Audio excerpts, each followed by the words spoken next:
good morning, everybody. Good morning. Hope y'all are doing well this morning.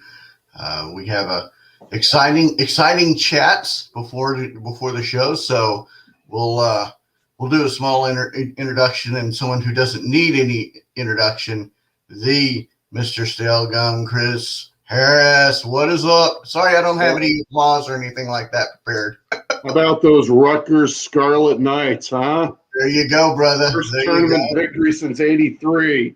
Woo! Next thing you know, you'll be right there with the Cubs with a 100-year streak. But congratulations to Rutgers. Congratulations to Rutgers. I guess this means we're a real Big Ten school now. So, yeah. Well, it could be worse. You could have gone to UNT and have to deal with either that football program, but my Mean Green beat Purdue in basketball to go to round 2. So I'm extremely excited about that. That shocked a bunch of people and probably screwed a couple of brackets out, which, yes, finally UNT do something. And then the great Mr. Jeremy Lee. Oh, you're too kind, Brad. You are too kind. Thank you. Good morning, Brad. Good morning, Chris. Good morning, everybody. Good morning. Good morning. We appreciate everybody joining. I will. I guess I should have done it beforehand, but I'll do it right now. I'll put in the comments. I'll put in the link. We've got some hobby talks going on.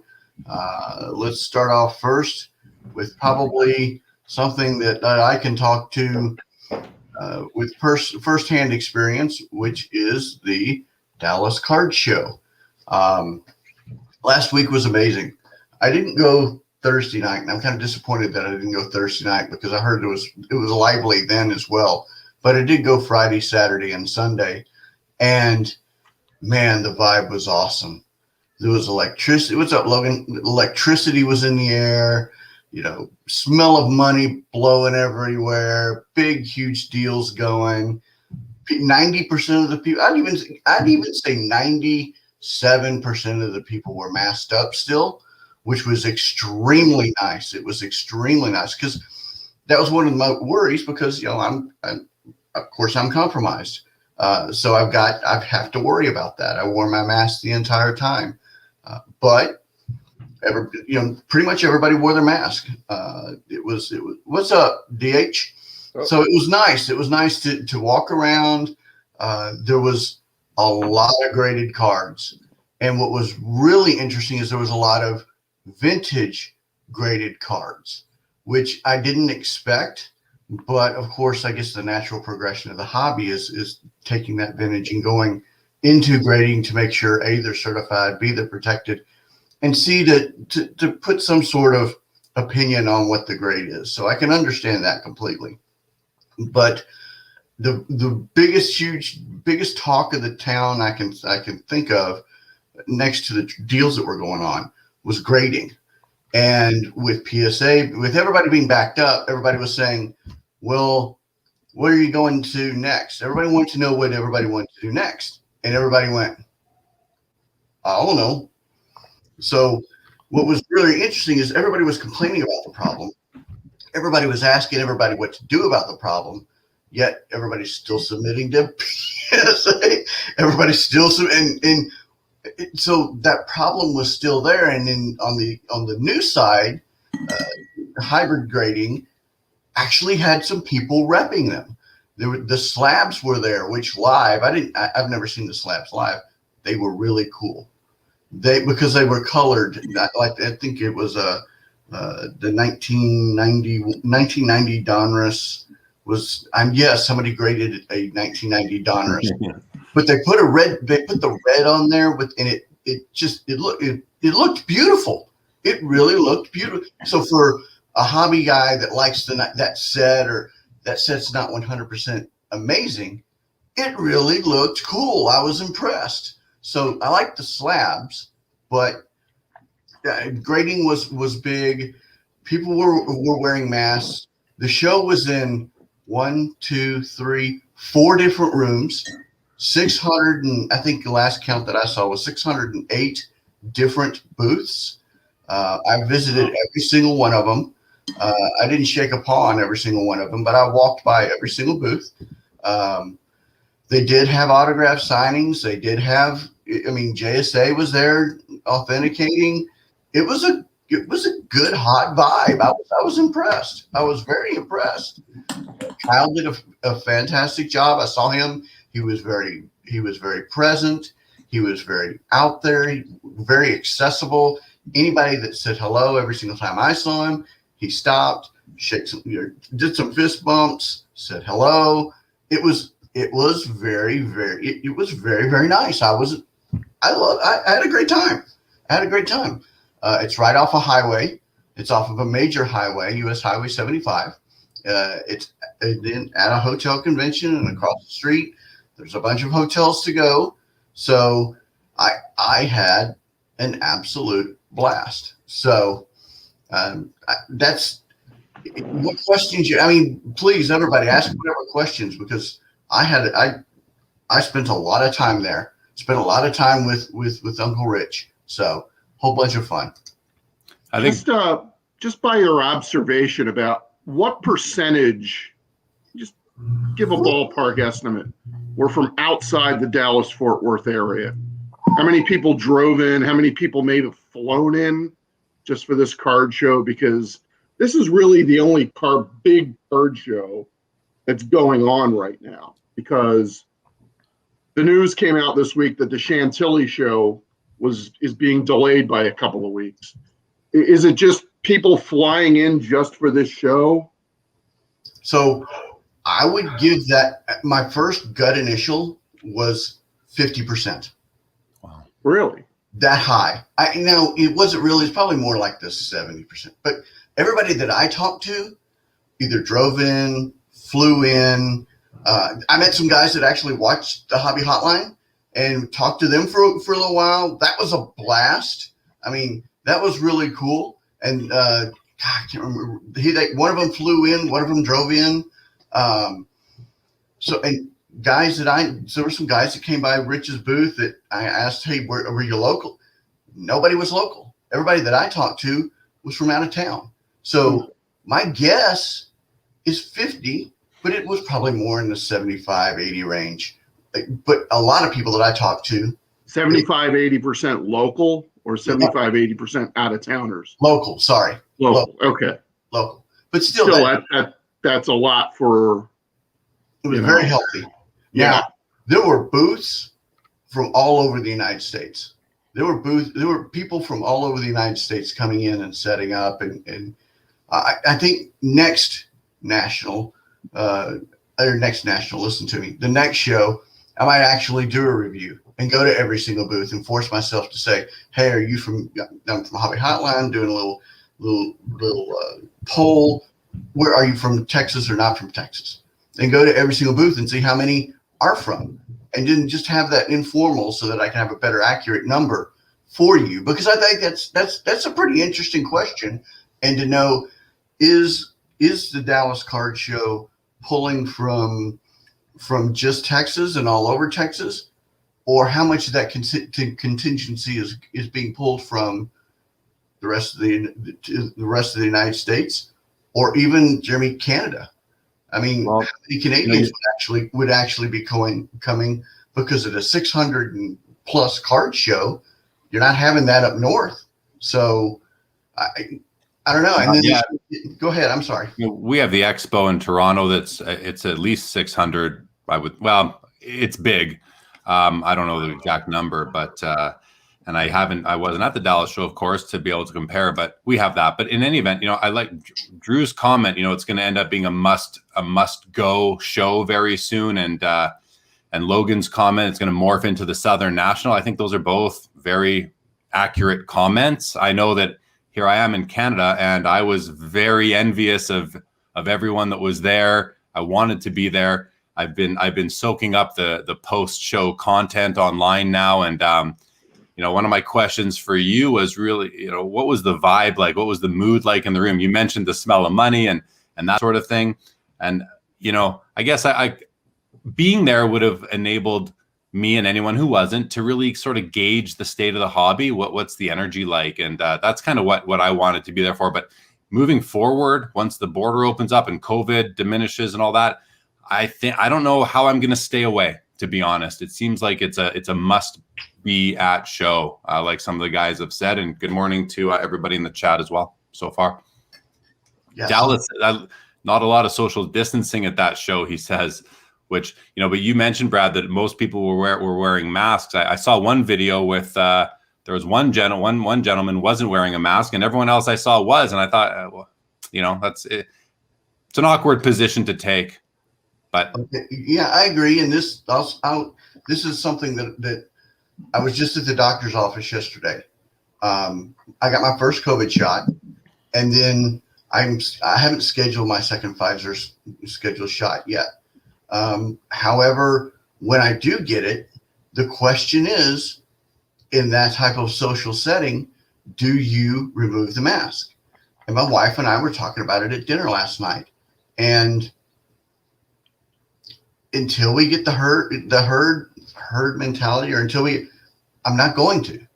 Now, if I go to a booth and it's me and the person across the booth and we're the only one around, then I'll do it. Then okay, I'll remove the mask. If I'm at Rich's booth and Rich is okay with it, I'll do it then. But in a mass herd area, no, I won't do it. As far as the level of excitement, it was awesome. It was awesome. It was Saturday. Let me put it this way. Friday night, I went early, and we will get to your comments, so bear with us. I went Friday night, and Friday evening. I got there at noon. The amount of VIP people in an early setting shocked me, because I didn't think it was going to be that busy. By the time 3 o'clock rolled around, the room was probably 50% full on a Friday afternoon. It was crazy, exciting, awesome to know it. And then to the answer to the question of what percentage of the booths, it was about the same, Matt. It was about the same. There was more Pokemon deals, and there was a lot of people that were talking Pokemon and going into Pokemon. But I was really shocked at how many booths had Pokemon as opposed to cards. And then Jeremy, both of y'all you remember when you went to a 1990s show at a hotel where they had Marvel, they had the pop culture boxes, they had the metal rock, they had it wasn't just baseball cards, it had all that pop culture. There was a good 20 booths that were set up like that, which was awesome to see. That coming back and seeing people going back to that level. Like there were true Marvel cards there. There were true 1990s movies like the Star Wars and all those 1990s cards, and it was like a true throwback. Some of the areas were a true throwback to the show. One of the areas had comic books and had, it was a true, Kyle did a great job of mixing. It was just awesome. And I can't, y'all, as you can tell, I'm very Stop it. You're right. making us so jealous right now. Come on down. Ready to book the next flight to Dallas. So yeah, I hear you. Not yet, though. But I did, the whole social distancing, I'm a smaller guy. So there were times that I felt cramped, of course, because and it wasn't just the people, it was the people and the backpacks, because you had backpack, person. There were areas that I felt a little cramped. And then, I just kind of stepped back, wait for one of them to move, or I'd say, excuse me or pardon me. Everybody moved. But yes, there was some social distancing that wasn't being adhered to. And I don't think it was so much not a concern. People were just so excited. So, and yes, I'm going to try to reach out, Terry, I'm going to try to reach out to Kyle and see if he knows that number. So, and then there's your comment right there, Jeremy, about the South versus the national. And then Chantilly, Chris, I'm very excited that Chantilly's still on. I'm Yeah. very excited. Because the last time they were in Chantilly was in October, and they had limited the number of people that were the number of tickets sold. So you had to buy your tickets in advance. I think there was a limit of like 1,000 people in the hall at any one time. And they also spaced the aisles wider so that people could social distance and not run into each other in the aisles. And I think that's how they were going to set it up for the next show, which was supposed to be the weekend of April 9, 10, and 11, but it's been pushed back to the 30th, May 1st, and May 2nd. This is really the only big show that's running along the East Coast. So if you're within the Baltimore, Washington area, even Philly, even New York, heck, it's even next to Dulles Airport, so you can fly in. Come on down. I mean, I'm going to be there, and I'd love to meet some of you, our listeners and viewers. Maybe have a get together, and if you're jonesing for a big card show and you can't make it to Dallas, come on down to Chantilly the weekend of April 30th to May the 2nd. Jeremy said he's going to pack his bags right now. Go for it. I'm booking a room and a flight on my phone as we speak. And as far as what do y'all? This is a good question. I mean, this becomes supply and demand and increase, and everybody, yelling that famous word of junk wax and the sky is falling and nobody's going to find an acorn, and what do you think? I'm interested. What do you think about this, Jeremy? I know you're. I'm just interested to hear y'all's thoughts.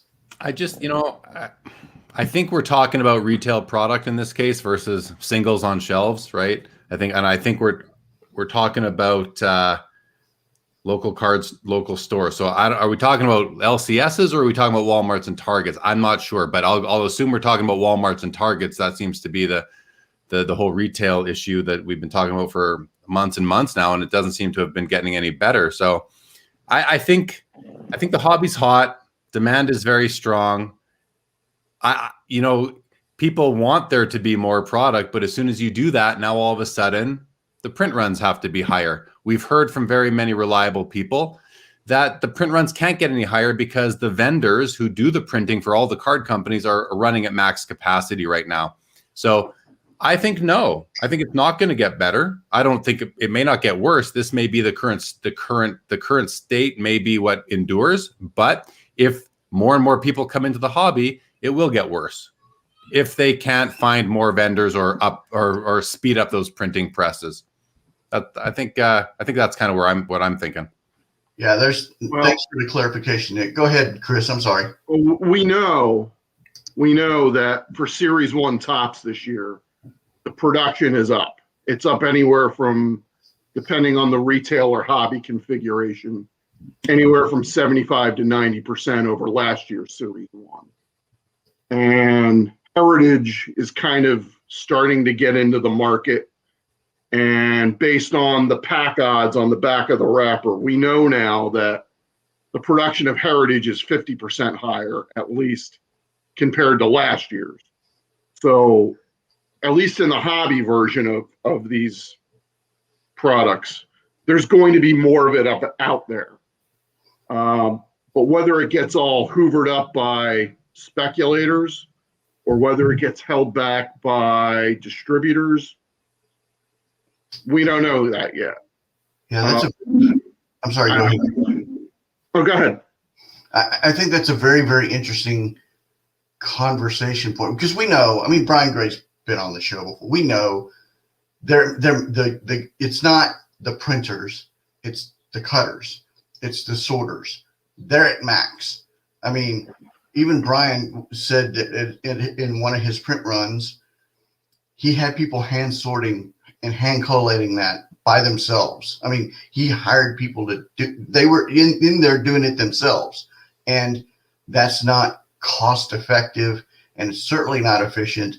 And nobody really wants to be able to sit there and hand collate, and they just don't want to do it, especially if it can be automated. I don't think. I think we're kind of maxed out right now as far as production, and the car companies have acknowledged it. Now, what does that do for the supply at Target and Walmart?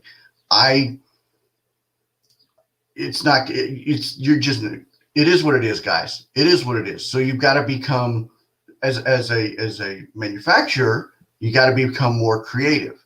What does that look like? On demand. Hold on 1 second. Go ahead. No, go ahead. On demand. I mean, that's what's going to happen. You're going to have on demand or online products that are going to come out, because that way they can delay they can delay it as far as when it comes up for distribution. I was listening to Mojo Brakes this week, and they were talking about distributors holding back products and holding back until it increases. So and that could be a possible. All right, I'm going to say this as a private citizen and not as my day job as an antitrust economist with a federal agency. That could be an antitrust violation. It could be if they're holding back, and manipulating prices. And I went down that rabbit hole in my head. I certainly did. Wink if you want to complain. Yeah. But ftc.gov.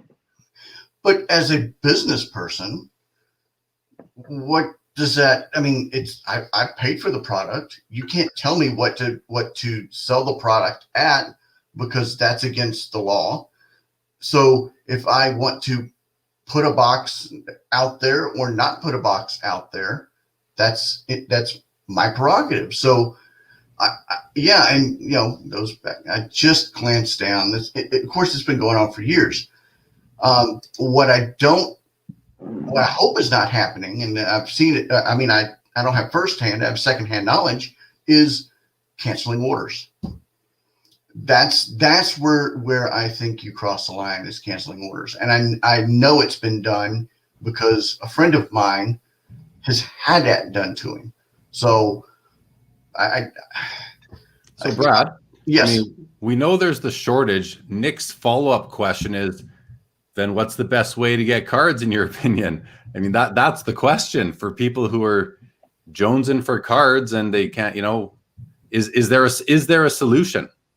My solution is pre-order. Pre-order. And that's, now retail, I'm in the process of trying to figure that out, and not paying exorbitant, whatever, the high prices of secondary and third and fourth level pricing. You just have to be creative, or look at different product. Look at hockey, look at wrestling, look at pop culture. And yes, I agree. No, Jeremy, I heard that, and as it's coming out of my mouth, yeah, you got your baseball fans who've been collecting baseball cards for 5 to 40 years. They're not getting into. They don't care. They start getting hockey, but even the pre-order comment, I think it makes sense on the surface, but even the card shops, sometimes they don't know what they're going to get, so they can take all the pre-orders they want, but then how are they going to do their own customer allocations when they got pre-orders for 50 cases and they only get 5? The same issue is going to happen at that level. So I think, to the question, Nick's question, I don't think there's this. I think the best answer is what you said, Brad. You got to be creative. You got to forge relationships with card shop owners. You gotta figure out when the stuff is landing at the big box stores, those sorts of things, and just wait in line, I guess, which isn't ideal because it causes battles, it causes violence, and then you're competing with all the flipper, the non-hobbyists that are just there to buy it and then flip it for more on eBay or elsewhere. So I don't know if there's a solution right now. Yeah, and as I said, as I said that coming out of my mouth, I went, oh, yes, Blowout, Steel City, David Adams, that's those going there and doing it early, because look, a great example. You're going to love this, Chris. So I wanted a box of Bowman baseball, just Bowman. I just wanted a box. Okay. The price when I got it was $2.99. The price when I didn't buy it because it was price adverse for me was $2.99 a box. Okay. Online. Now, I agree. I 100% agree, Chris. 100%. 19 days later, $399 for Bowman. I couldn't believe it. So yes, it's crazy. So again, even pre-ordering, but pre-order early. It's like they just announced Panini Absolute basketball. They just announced Topps Platinum Chrome. I mean, do you have to go on the blowout card list and just keep refreshing, or every single day look for it? I don't know what the answer is. I really don't. My solution is simple: just don't buy wax. If you're looking to buy something like Bowman baseball, you can get a handmade set for like $20 or $30, and then then if you want the inserts, you can just pick them out of dollar boxes at card shows. Yeah, or that's what I do. There's two options: ComC, eBay, Sportlot. I mean, there's other ways. If you're gonna spend $399 on a box of Bowman baseball, and this is true really of any new wax product, you're not going to get 9 times out of 10. You're not going to get your money's worth in cards. But you're going to have you're going to have the possibility of getting them, and that's the gamble that a lot of wax breakers. You can get lucky. You can get a case hit. You can get a low numbered card of a decent rookie or a star player. And but most of the time you're not going to get that. You're not, but it's that small chance that you will that drives people to want to open up wax versus buying a factory set or just picking off singles on ComC or eBay. People want to bust and I'm with you, Chris. I'm not a wax gambler like so many people are. So I'm with you, but I also understand that, there's a large segment that wants to bust the wax and there's not enough to satisfy the demand. And that's why the prices are high. So, but your opening comment, Chris, is the best in all contexts. Just don't buy wax, especially if you can't afford it, don't buy it. And then Brad says, look for something else. You're not going to go from baseball to hockey, or baseball to pop culture. And I don't mean to hammer you on that, Brad. I think people, the other thing, and this is something I used to do a long time ago, is I would just wait till the next year. Cause a year later, everything is cheaper for the, I mean, now 2020 have been a bit different, but just wait, pretend that the year didn't happen, wait till next year and then go buy this stuff. Cause you're going to, you may not get the wax again. So that doesn't fill that void, but you will likely be able to find your singles and your sets, and you're going to pay a lot less on stuff that isn't, the real cherry kind of card. I've been doing that for years now. Well, I'm starting to collect 2019 and 2020 products now. Because I probably won't get around till 2021 until next year. Yeah, maybe even 2023. It's a great strategy, and there's a lot of urgency in the hobby right now by a lot of the people who I think the veterans who have been around for a couple decades, like you, Chris, understand that. But a lot of the new people who are, and I'm speculating here, might be some of the people that are pushing up these prices because there's so much demand. They don't realize what that wax or what the cards out of that wax are going to look like on the secondary market a year from now. So maybe that's some good advice that we're giving out there right now. Well, I just noticed that you said a couple of decades for Chris, so you're saying Chris is old, right? Yeah, No. yeah, nailed it. No, And I am now, so we're all getting up there. It's a great point because I've got a set going, Bowman Chrome 2020 First Bowmans, and the only one that I have left to collect is the Jason Dominguez, and it took time. It took time, and I it's an impressive set. Everybody that I show is like, wow, I can't believe you put that together, because when it came out, it was so smoking hot. Everybody wanted it. But I go to a show, I ask if anybody's got Jason Dominguez Bowman. I ask, and then they say, yeah, it's still at the $50 range. I'm like, meh, I'll wait.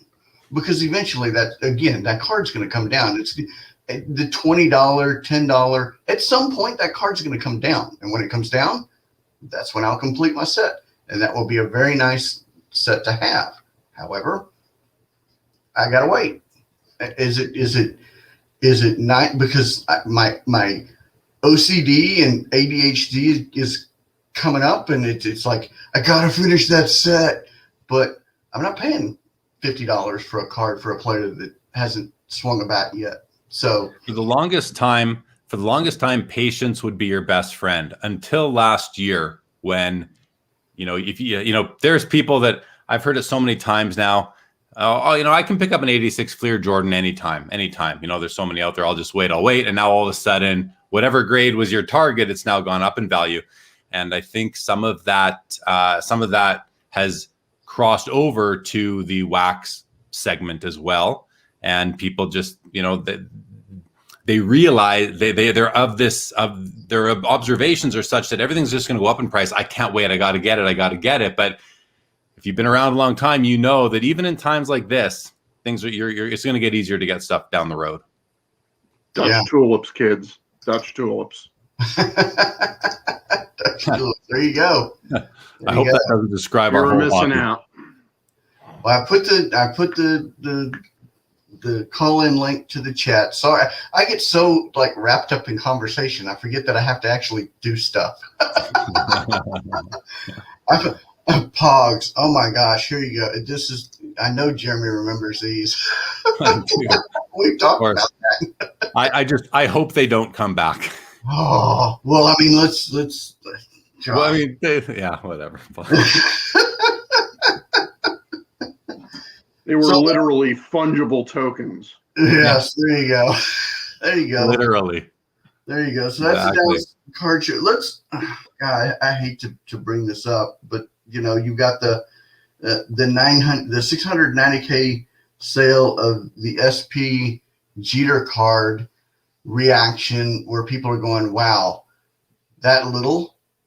And I'm going, that little, that's an insane price for any card, much less, the multi-millions and whatnot. I mean, is it going to, I mean, you know what, Brad? It's a good price point for it, because it's better than the card selling for $1 million, $1.1 million, $1.2 million, and then another one comes up because someone saw that and says, "Oh, I'm going to go get $1 million for mine," and then that one sells for 700. That's what happened with the Michael Jordan. I heard the term yesterday. Somebody said the Michael Jordan rookie has undergone a correction. So let's just think about that for a second. The card was selling for, 50 grand, 150, 250, and all of a sudden 720 grand at Golden, and then a couple more. And then last night, PWCC sold one for, I think it ended at $465,000, which is apparently a correction. $465,000 is a correction, right? I don't see it that way. I think that the 720s were more outliers than anything. They were the result of the state of the hobby, the hype of the hobby. And now the card is gone. The card has still gone from, say, 50 grand a year ago to $465,000 today. I don't think we need to. I don't see it as a correction. I see it as the sales we saw in January and February were outliers based on hype, based on I forget the rapper who bought it from Ken Golden. Based on some people like that just getting excited and getting into the hobby fresh. So is it really a correction? Was that even a bubble, or was that just a little bit of an outlier? It happened, and now things are going to start to settle where they need to be, which is what always happens. We always go through this in the hobby, up, down, up, down. So, the Jeter, I like that sale price for it. It's high. There's no doubt about it. It's high. But now what does the next one sell for? Does it sell for the same, less, or more? Well, I think you have a better chance of selling for the same or more with the benchmark being 700 or whatever it was versus if it was sold for $1 million. Well, what was that graded, that Jeter card? Who graded it? PSA 10. I don't know. It was a PSA 10. PSA 10. Okay. I believe, yeah. So because of that year, the softness of the card, I could understand that. And the population's a lot different on the SP, on the Jeter SP versus the Jordan. So I know that comparison isn't completely fair, but still, if you've got an SP Jeter PSA 10 and you saw one sell for $1 million, you might just want to sell yours at 700, 650, 70. You still going to sell it? I mean, it depends who you are, I guess, but a lot of people will. Yeah. So what does that do? My thoughts, I'll throw this out there, is golden auctions going for these record prices, and now everybody involved in golden auctions. I don't want to bash golden auctions, but let's talk about golden auctions versus PWCC versus some of the other auction houses. Are they getting the uplift because it's golden now? What do you mean? Are the other auctions getting the uplift because of golden setting the mark?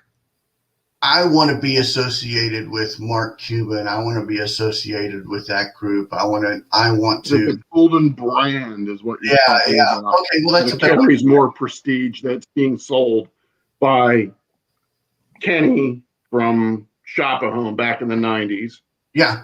Or versus PWCC or right. I mean, P. Rodstein or whoever. Does it make sense? Yeah, there could be an element of that, Brad. I think you might be onto something there, especially then where Golden had that $40 million financing. People who, the one rapper who bought one of the cards from him, I believe, was a party to that. So, there could be some prestige there, some, a little bit of excitement and wanting to be a part of it. But in the long run, if you think about it, it's not going to matter. I don't think anyone's going to care what auction house you bought it from. What people might care about more is who was the previous owner. The provenance of the card, the story behind that particular copy, I think is more important than what auction house you bought it from. The other thing is setting records. Setting records isn't exactly something to be bragging about all the time, right? Especially if you set a record and then the next cards, then it starts to come down in value from there. I wouldn't be bragging about that. Yeah. Yeah. This is a great question. This is a nice follow-up. If Jeter ends at only 500, does that hurt the branding? Then you have that back. I don't know. I don't know. I don't have a crystal ball. I'm sitting here thinking about what happens next, what happens. That's what I'm trying to do, is just keep giving you like food for thought of what happens next, because we're so reactionary right now, and we're so in the moment and hype and everything going on. And then you've got a set of the hobby that's going, well, wait, I can't do that. Well, Jeremy, you've told me this specifically. Start looking ahead. Start looking ahead at what's coming the next 6 to 8 months, and then back trend that into what's going on behind. I got you, Chris. Yeah. Yeah. That's always a good thing to try and do, for sure. This is from January. PSA 10 Jeter sold for 180 by, who was it? Memory Lane. Yeah. So January 2021 of this year. Hold on. Legit need to ask that question. Of I found last that year, hard. I'm sorry, 2020. Yeah, that makes more So sense. never mind. But there you go. 180 to 6, whatever. What did the one sell for, Brad? I think you said it was 600 and something. 690. 150 to that. And that's a, what is that? That's a 4.5x type of multiplier there, 1 year. which is about what the hobby, if you look at all the blue chip pieces in the hobby, that's kind of in line with where it should be right now. Whereas the Jordan went from 50 grand to 7. That's a 14 times multiplier. Now it's coming down more in line with with I think what's more palatable to the hobby. And I was wondering though, after that first one sold, now the person who pays 720, and then Ken Golden said that he sold 2 more that night at the same price. I think. Well, he did say it. I heard him say it. So, the people who are buying them, why aren't they buying up the rest of them to support that value? Is it because they only wanted one? They don't care what they paid, and they want the copy of that card, which is great. Tells me they're a bit of a collector. That must be the case, or they might be trying to keep that value up there to be manipulative, which I'm glad that we're not seeing. Yeah. And this is a great I think there's only like a couple dozen PSA 10s too of this card. So Of the Jeter? Of the Jeter. Yeah, it's very low. So very low. Most of them grade in the 7 or 8 range because it's a foil front card and it's not easy to keep in mint condition. And then I had a great like a 10-second conversation with Dr. Beckett about second and third year and fourth year cards. And these record prices, will they, for lack of a better phrase, drag or pull or whatever you want to call it, the next level cards? And he had a brilliant point of there's now 2 hobbies. There's the ultra high, the $1 million, I'll even call them like the 6-figure. And if you think about it, there's the 6-figure, then there's the $1 million, there's the 50, then it's breaking apart to where there's going to be different subsets. And then at some point you've got the mass that are going to kind of see a little bit of uptick. But think about the great 90s cards. And I'm getting excited about this because this is what I love. And I found one in digging through Rich's boxes. Think about those 90s insert cards, the Fanmation. I found a 1990s Fanmation Agent 23 Michael Jordan card. Oh, the memory of that card. I found a Frank Thomas die cut greatest hits card. Oh, that memory of hunting and finding those great cards. How awesome is that going to be when now everybody goes back and starts looking for those cards and starts finding those cards and just that nostalgia of the 90s and even of the early aughts, the cards that are I call it pre-Trout era. The 2000 junk wax era. Yeah, I like to call it. Yeah. I mean, just think of the excitement of going back to those inserts and just back to those second year, third year cards of all the amazing Hall of Famers and great. I looked. I didn't even know Edgar Martinez was a freaking Hall of Famer. And he used to be a Ranger killer. I hated Edgar Martinez, but he was a great ball player, and he's a Hall of Famer. And I'm like, I'm an idiot. I should have known that. Yeah. Well, that's the beauty of the inserts too, Brad. Because you mentioned second, third, fourth year cards. When someone uses that terminology, I don't think about inserts. I think about base cards. But when you then shift the focus or the topic to inserts, which are, it doesn't really matter in a lot of cases, as long as they're playing days cards, it doesn't even matter what year they are relative to the rookie card. Rare, cool looking inserts from the 90s are super important right now. People are really pursuing them and they're carrying a ton of value.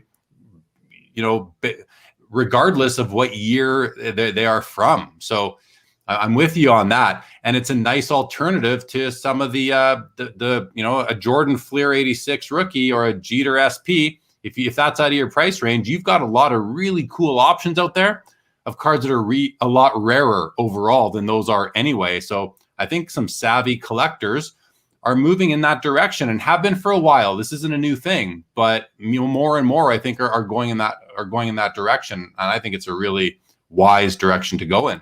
Because you're getting Jeter, especially Jeter's from like 96, 97.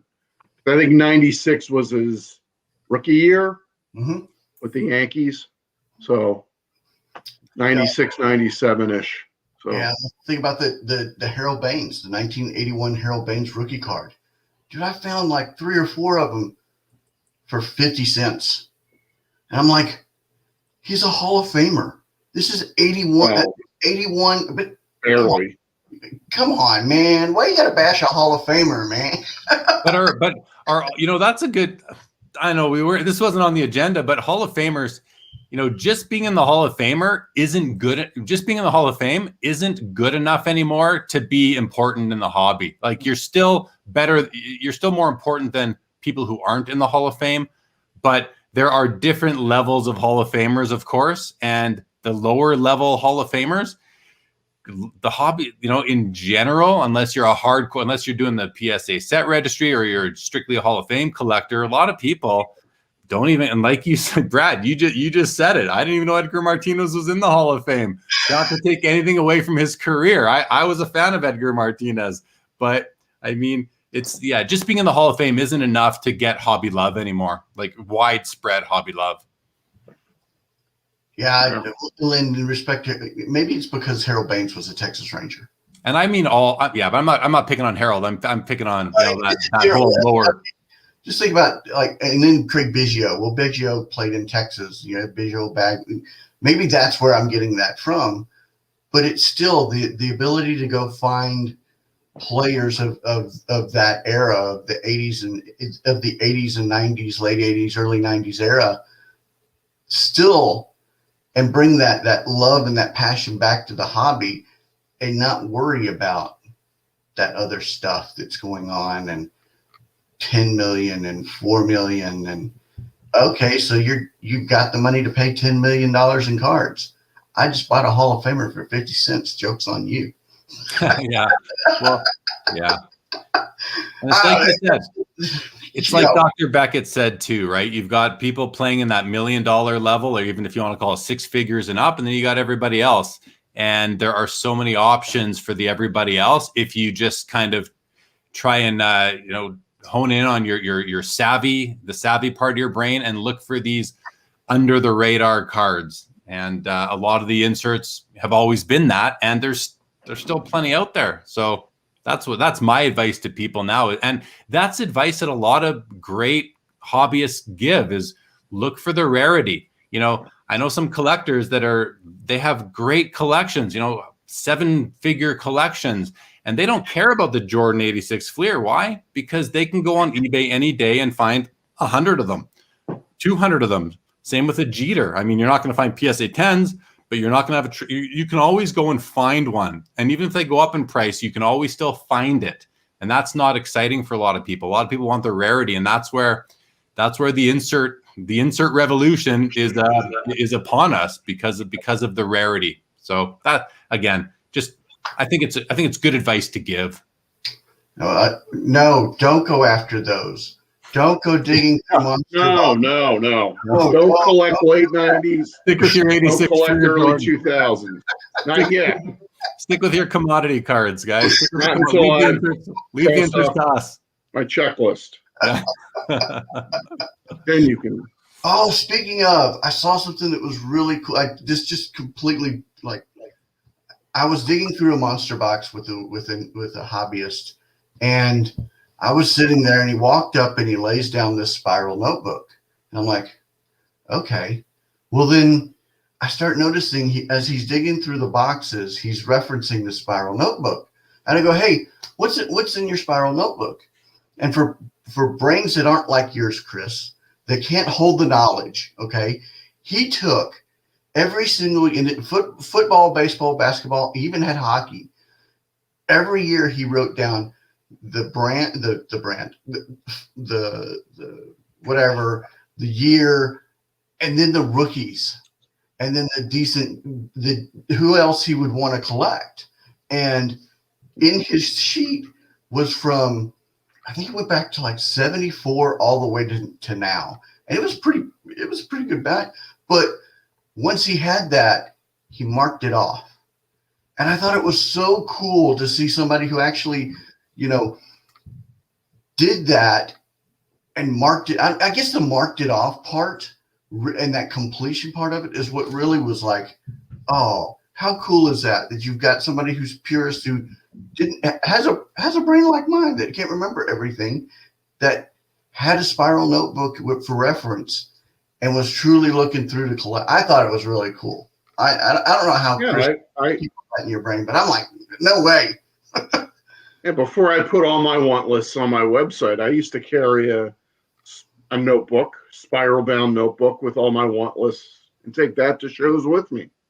So. And even the act of writing your want list in that notebook is part of the hobby. That's part of the experience. That is hobbying. How do you hobby? Yes. I write my want list in my notebook, and that, I think the art of that is starting to go away as with technology and with phones. And I have my want list in Excel, and then I have it on my phone, and I do it that way. So I don't do that anymore. It's starting to disappear on us. So when we still see some of the with all due respect, old timers doing that, it's nice to see, because it reminds us of the card shows of the 80s and 90s. So I'm glad you brought that up. That's a nice memory Yes. to think about. Yeah, and what was really, again, going back to the Dallas show, I met a guy, I re-met a guy that I was sitting at Rich's booth, where he came across and he goes, "Brad, what's up?" I'm like, "I know you. Where do I know you from?" So apparently back when I was in college, he and I used to hang out at a bar and have beers. And he recognized me, and I'm like, dude, completely random. Just like that was so cool to just do that reconnection there, and just to have that. We probably talked for like 10 minutes. Isn't it neat? Isn't it neat, Brad, when we go to card shows for years and years, and you see the same people at the card shows all the time, our hobby friends. But then one day you go to a card show and you see somebody from another area of your life, and they are at the card show, not because you told them about it, they're just there on their own. And it makes you start to feel and see that the two sections of your life starting to cross over. And it's a cool feeling. You kind of feel like, hey, we have this subculture, the hobby, that we all love and we're all a big part of, but we sometimes can feel like the rest of our life, the people in other areas of our lives, don't understand it or get it. And when you see someone cross over, you're like, yes, I'm not alone. It's not just me and my subculture. One of us now. Yeah. Right. Yeah. And then we have that in common now too. In addition to maybe going to school together, in grade school now, or someone you worked with or went to college with or drank beers with 20 years ago, now you have this in common too, which means you're probably going to, you're trading phone numbers. You're probably going to stay in touch. And now you've got another friend, another person to talk to and share your knowledge with, which we love to do as we want to grow the hobby and all those things. So great story. Yeah.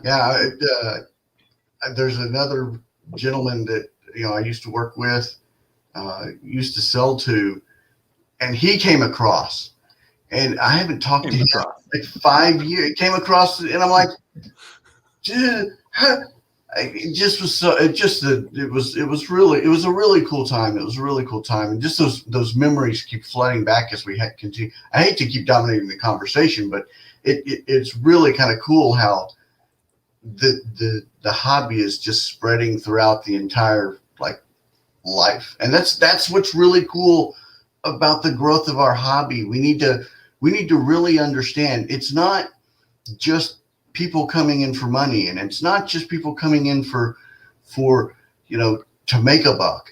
Think about your connections. Think about the world that is around. Dude, Chris, I started looking at soccer cards the other day. Could you believe it? Soccer cards. I was like, why am I looking at this?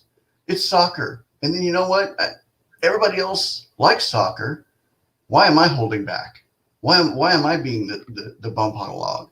So I don't know. I fell back in love with like the hobby side in the 90s when I was at the show, digging through monster boxes and just I had an absolute blast. And sorry for dominating. Somebody call in and help me stop babbling.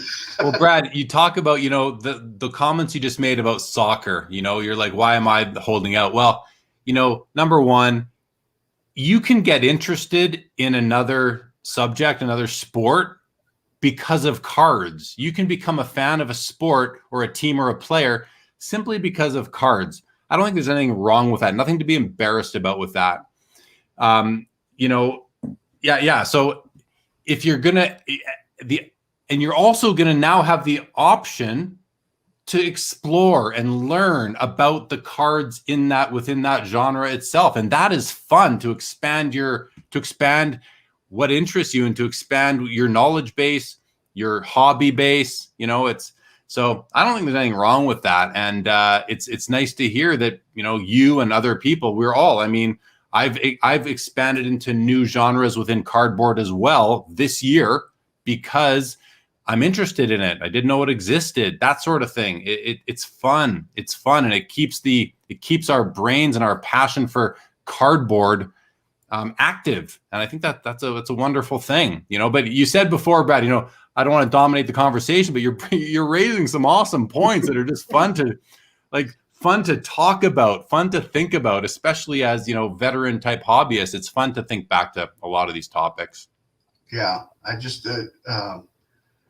was digging through the boxes and I pulled out a card. I'm like, I remember this card.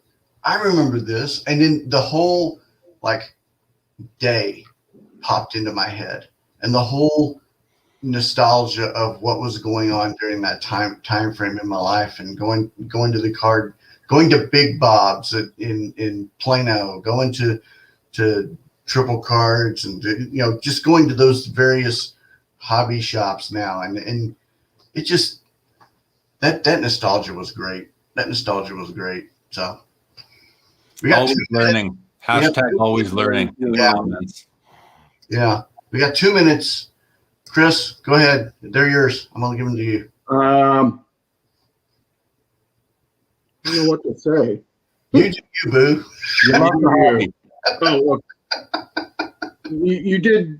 You did, Brad, bring up something in your last monologue that I do want to bring up. Is that if there's one monologue, well, kind of a monologue, yeah. If there's one thing that I hope happens that over the last couple of years with this hobby boom is that I hope that even if it's only like a small number of the people that have gotten into the hobby because of the allure of easy money, I hope some of them stick around and become collectors like us. I think they will. I think some will. Some will. Not all of them, Chris, right? Not all of them, but most of them won't.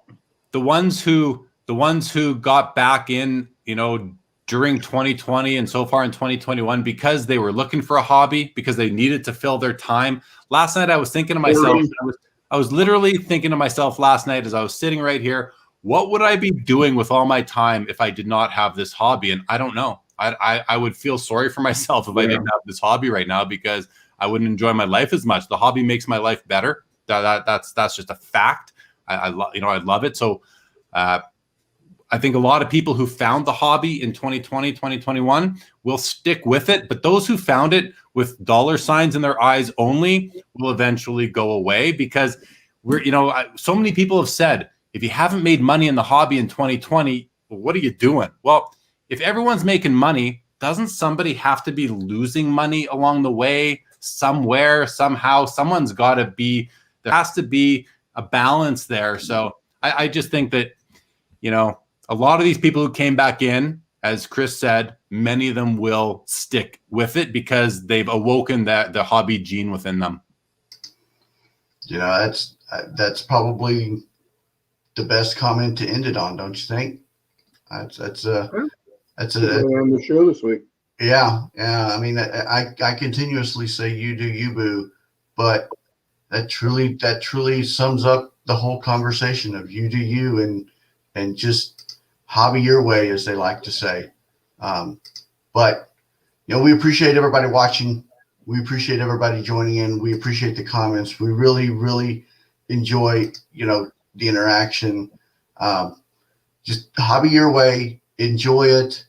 Don't cut out the noise. And just enjoy. It's a hobby. It's supposed to be fun. If it's not fun, then switch it up. So thanks for watching. Thanks for being a part of it. We really appreciate it. And we'll see you next week. Thanks, sir.